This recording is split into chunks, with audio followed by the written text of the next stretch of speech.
एक क्वेश्चन देख लेते हैं, बहुत प्यारा क्वेश्चन है। अभी न्यूक्लियर बेसिकली डेंस उसमें से न्यूक्लियस से क्वेश्चन आया हुआ है। ठीक है, न्यूक्लियर की डेंसिटी दिया हुआ है और मास दिया हुआ है और ए की वैल्यू पूछ रहा है। आर नॉट की वैल्यू दे दिया, 4 पाई की वैल्यू इसमें दिया हुआ है, ये ऑप्शन दिया हुआ है। ठीक है ना, यानी ए की वैल्यू हमसे पूछना चाह रहा है। ठीक है ना, तो हमने न्यूक्लियर बेसिकली आप पढ़े होंगे उसमें न्यूक्लियस में एक फॉर्मूला पढ़े होंगे, density is equal to mass upon volume. ठीक है ना, और वॉल्यूम को आप कनेक्ट कर लेंगे किसके साथ, 4/3 पाई आर क्यूब। ठीक है ना, तो ध्यान से देखिए। ठीक है, और एक और फॉर्मूला पढ़े होंगे, आर बराबर आर नॉट ए की पावर क्या 1/3। तो बहुत प्यारा क्वेश्चन है ये। ठीक है, हमें पहुंचना इस क्वेश्चन में, टारगेट हमारा क्या होता है, ए निकालना। ठीक है ना, इस क्वेश्चन में अगर ध्यान से देखें तो हम क्या करेंगे, ये देखिए इस फार्मूले में देखिए डेंसिटी दिया हुआ है।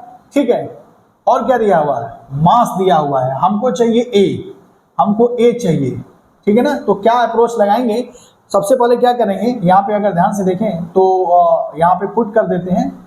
यहाँ पे पुट करिए, density is equal to mass volume 4/3 ऊपर चला जाएगा पाई आर क्यूब। हमें आर में बेसिकली क्या, ये देखिए ए ए ए ए चाहिए हमको, तो क्या करते हैं, आर क्यू बराबर 3m/4 पाई इंटू रो। ठीक है, और ये क्या करेंगे, यहाँ देखिए यहाँ पे अगर आर नॉट ये क्यू करेंगे, डायरेक्ट क्यू करना है, तो ये हो जाएगा ए, ये हो जाएगा कितना 3।